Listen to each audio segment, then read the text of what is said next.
Ça va, vous enregistrez votre script. N'oubliez pas d'arrêter l'enregistrement une fois que vous avez mis que vous avez créé le calque de type teinte saturation, que vous avez mis la saturation à -100 et que vous avez créé le calque de réglage de type niveau.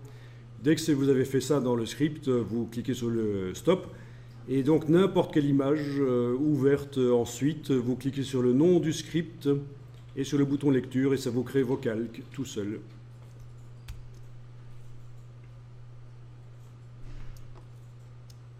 Bien. Alors ici, je suis en train de régler cette image-là. Vous voyez? Si je juge que l'image donne bien comme ça, hein, visuellement. Voilà, visuellement, je trouve que c'est comme ça que ça donne le mieux. Peut-être un peu réglé comme ça. Voilà, oui. Là, je trouve que c'est pas mal. Je vais vous montrer l'avant-après.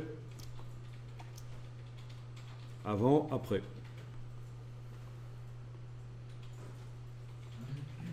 Ok. Il faut bien comprendre que ici, il y a des informations qui étaient présentes dans l'image et qui ont disparu dans la version retouchée, puisque je suis allé au-delà des informations avec le curseur, parce que je trouvais que ça donnait bien que ce gris-là devienne blanc. Mais ça veut dire que tous les gris qui sont plus clairs que celui-là, hein, ça correspond à la gamme en dessous, vous avez compris. Hein. Tous les gris qui sont plus clairs deviennent blancs. C'est pour ça que tout le détail dans le ciel a disparu. Vous voyez, il y a du détail dans le ciel et si je bouge le curseur, ça devient blanc. Donc, ça veut dire qu'il y a là une part de créativité. Ce n'est pas qu'un seul réglage, simplement un réglage technique. Il y a également une part de créativité. Je décide de laisser tomber des informations parce que je trouve que l'image a plus de gueule comme ça. Quelle est la différence entre le réglage en... Ah. Donc pour répondre à ta question, on utilise des calques de réglage ici parce que l'original en dessous n'est jamais modifié. C'est le principe du calque de réglage qui est apparu avec la version 4 de Photoshop en 1995, je pense. Version 4, pas CS4. Donc, évidemment, ça a été une révolution à l'époque. Les calques de réglage, c'est extraordinaire de pouvoir modifier l'aspect d'une image sans que l'image se modifie réellement. On peut venir remodifier le réglage. Et donc, c'est complètement différent que de faire à l'ancienne image réglage. Voilà. Il vaut mieux jamais aller dans ces... Ben, il vaut mieux absolument éviter, quand on peut, d'aller dans image réglage, bien entendu. Ça, c'est le... Oui, j'ai envie de dire, c'est le b.a.-ba Photoshop. C'est une des premières choses qu'on voit dans Photoshop, c'est les calques de réglage et leur intérêt. C'est vraiment... il faut vraiment les utiliser.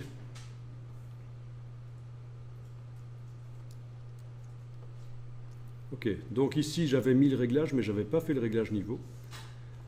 Voilà. Alors peut-être que le look de la photo, le fait qu'elle n'utilise pas tous les niveaux possibles, ça peut être bien aussi. Hein, ça donne un look ancien. Ça donne un look ancien et il ne faut pas nécessairement faire en sorte que les informations qui sont dans l'image là utilisent tous les niveaux possibles. Ce que je suis en train de faire là. Donc le fait de resserrer comme ça, d'étendre les informations en fait. Hein. Vous comprenez comment ça va. Hein. Je voudrais, c'est comme si j'avais une boîte avec un petit objet dedans et je veux l'agrandir pour qu'il occupe toute la boîte. L'objet c'est l'histogramme. Mais en fait ce que je suis en train de faire ici c'est faire la boîte plus petite. Au final ça revient au même, j'ai un objet qui occupe toute la boîte.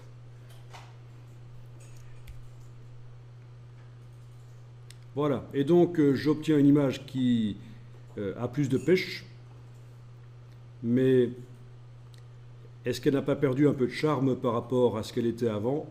Sans doute. Hein. Donc attention, si on veut donner un look ancien, si on veut garder le look ancien à la photo, il ne faut pas nécessairement faire ce qu'on fait ici.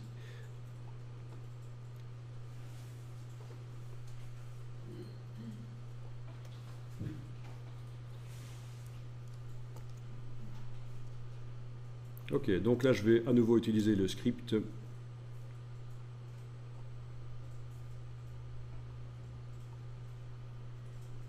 Pour aller mettre le calque.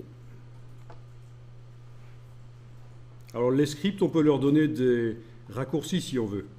Quand vous double-cliquez sur le nom de votre script, vous avez ici la possibilité de mettre un raccourci avec les touches de fonction de F1 jusqu'à F19, donc c'est les touches au-dessus du clavier évidemment, vous connaissez, plus une touche modificatrice qui peut être la touche contrôle sur le PC ou commande sur le Mac et majuscule. Donc par exemple ici, si j'enfonce les touches la touche F7 avec majuscule et contrôle enfoncé, enfin majuscule commande sur le Mac, ça devrait lancer le script tout seul sur n'importe quelle photo. Ça, c'est en double-cliquant sur le script et vous avez la possibilité d'aller modifier. Alors, je vais essayer sur une autre photo qui n'a pas encore de calque.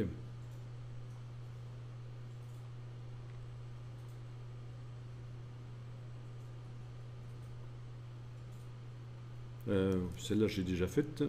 Pas celle-là, alors.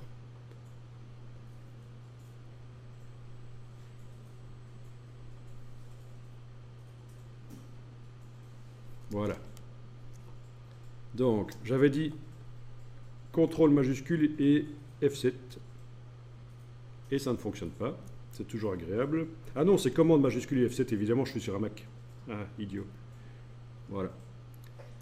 Ok, alors, là, j'ai juste un problème, c'est que l'image ici est en mode niveau de gris. Le script ne fonctionnera que sur des images RVB. Image, mode, niveau de gris, vous voyez? Ah ben oui, ça, je m'en doutais. Donc je fais image mode couleur RVB. Et si je fais commande majuscule F7, là, le script a créé les calques. Bon, ça c'est vrai. Faire un calque de réglage de type saturation sur une image niveau de gris, ça n'a pas de sens, puisque une image niveau de gris, image mode niveau de gris, une image niveau de gris n'a pas de couleur par nature, donc on ne met pas un calque de réglage qui modifie la couleur.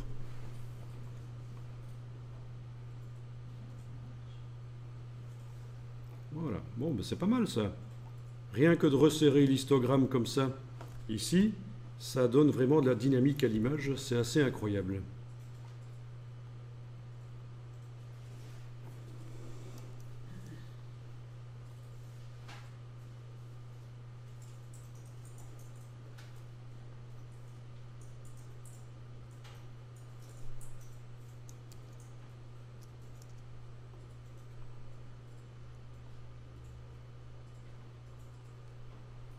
Ok, j'ouvre encore une image.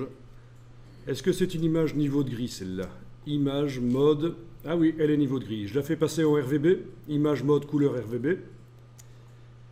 Je modifie... je lui mets les calques. Donc avec le raccourci que j'ai mis au point. Commande majuscule F7. Voilà.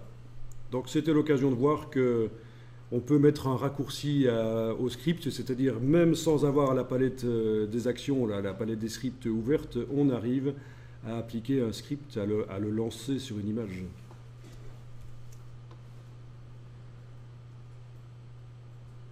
Ok.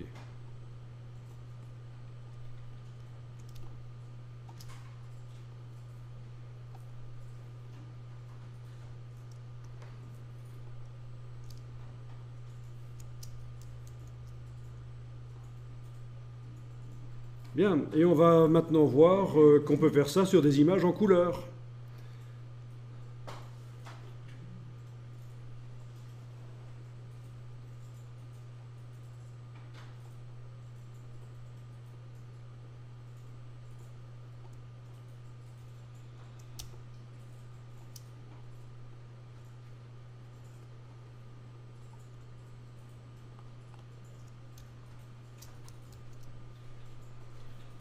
Donc, pour voir ça sur les images en couleur, on va ouvrir le dossier.